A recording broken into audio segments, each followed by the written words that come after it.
अगर हम gold silver की बात करें तो गोल्ड सिल्वर के भावों में नरमी का रुख देखने को मिल रहा है क्योंकि जिस तरीके से बॉन्ड यील्ड इंक्रीज हुई है, डॉलर इंडेक्स में बढ़ोतरी देखने को मिली है और साथ-साथ जो इंटरेस्ट रेट कट होने की एक्सपेक्टेशन है अब डिस्काउंट होती हुई दिख रही है, उसकी वजह से कहीं न कहीं हायर लेवल पे प्रॉफिट बुकिंग आती हुई दिखाई दे रही है।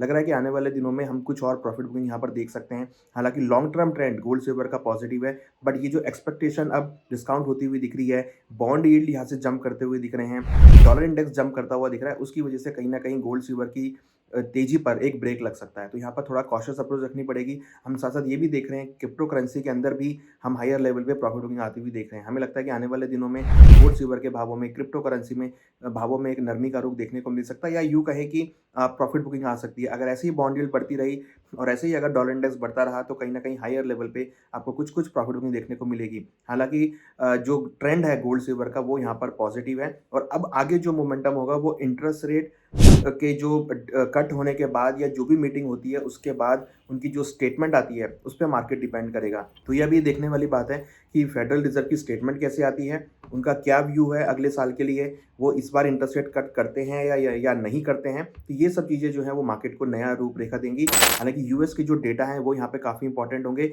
इस हफ्ते के डेटा के ऊपर डिपेंड करेगा। अगर इस हफ्ते के डेटा सब कुछ सही डेटा आते हैं, तो हो सकता है कि वो आगे इंटरेस्ट रेट कट करेंगे। अगर डेटा खराब आते हैं तो उसके ऊपर उनका डिसीज़न डिपेंड होगा। तो हमें ये देखना है कि इस हफ्ते यूएस के डेटा कैसे आते हैं और उस पे डिपेंड होता हुआ दिखाई देगा। हालाँकि अगर हम टेक्निकल चार्ट्स की बात करें, तो गोल्ड, सिल्वर अब एक ओवरबॉट ज़ोन में चले गए हैं। यहाँ पर हम एक्सपेक्ट कर रहे हैं कि कुछ प्रॉफिट बुकिंग यहाँ पर आ सकती है। तो थोड़ा-सा कॉशियस रहने की अप्रोच है कि अगर जिन्होंने गोल्ड, सिल्वर खरीदारी कर रखी है, वो यहाँ पर प्रॉफिट बुक कर सकते हैं। कुछ-कुछ प्रॉफिट बना सकते हैं क्योंकि लग रहा है कि ओवरबॉट होने की वजह से भावों में कुछ नरमी यहाँ पर देखने को मिल सकती है।